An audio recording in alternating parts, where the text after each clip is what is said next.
Have you ever reached race week and wondered whether you're actually doing enough? Maybe you're running less than usual, you're feeling a bit restless and wondering whether your fitness is really decreasing. It can feel strange after weeks and months of hard training to suddenly cut back on your mileage. But what if running less is one of the most important things you can do before race day? In this video, I'm going to explain exactly what tapering is, how to do it properly, and I'm going to be using my own example by preparing for a 5k race to show you exactly how to taper. Let's get right into it.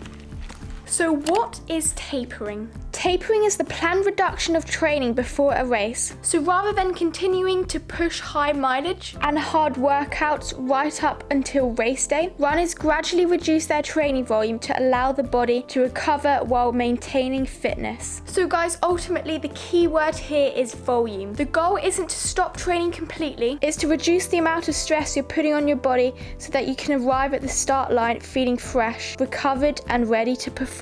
As I'm currently tapering for a 5k race, I've been reducing my overall training load while still keeping some quality in my sessions. One of the taper sessions I completed just 2 days out from my 5k race was an easy 9k run with 5 times 300 meter strides to get the legs ticking over. The purpose of this session here was not to gain fitness. The easy running allowed me to recover while the strides kept my legs feeling quick and responsive. This is a great example of how tapering doesn't mean doing nothing. So you're still training, but you're doing just enough to stay sharp without creating that unnecessary fatigue. To understand tapering, it helps to separate fitness and fatigue. Over a training block, fitness gradually builds up through consistent training. As you get closer to race day, fitness stays relatively high because these adaptations don't disappear quickly. This red line represents fatigue. With every hard session, long run or workout, fatigue builds up as your body accumulates stress. By the time you reach race week, fatigue is often at its highest point, even though fitness is also high. When training volume is reduced during the taper, fatigue drops much faster than fitness. This is because the body is finally given time to recover. So now race day is here. This is the ideal point. Fitness is still high, but fatigue is significantly lower. That combination, high fitness and low fatigue,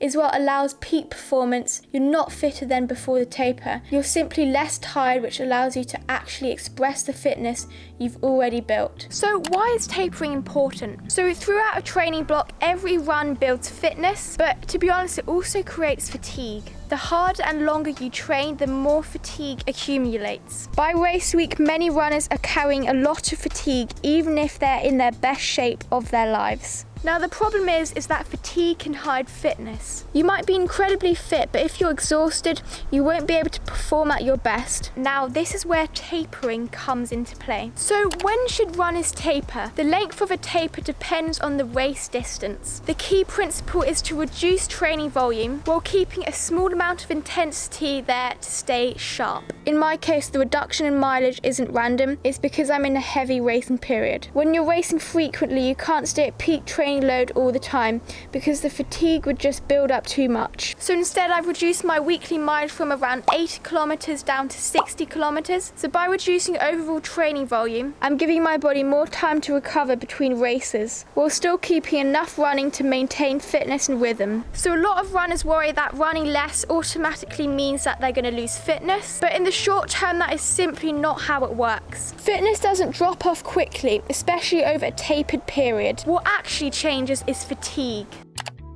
Now, one of the biggest mistakes runners make during a taper is, trying to do too much before race day. The worst thing is to squeeze in one last hard session right before your race, hoping it will just, boost that fitness. But all it really does is add more fatigue at the worst possible time. On the other side, some runners panic and actually do too little, or even just stop completely. Now, this can leave the legs feeling really flat and heavy on race day, and even more so, they can feel really lethargic, which is not what we are going for in the taper. Now, another really common issue is that people, get all these aches and pains and niggles and think, it's the worst thing in the world and that they're injured. But in reality, if you've tapered, you've, reduced that training volume, it's very unlikely that you've suddenly developed a really serious injury. What's more likely is that you're just more aware of your body because you're running less and thinking more about the race. Finally, it's important not to change anything major during race week. For example, no new shoes, no new nutrition or racing strategies, because that can ultimately directly hinder your race performance come race day. So in the end, tapering is one of the most important preparations before a race. By reducing training volume, fatigue comes down while fitness stays high. That combination is what allows you to perform at your best. So in short, a taper is about revealing the fitness you've already built. And that is it for today's video. If you liked it, please make sure to like and subscribe,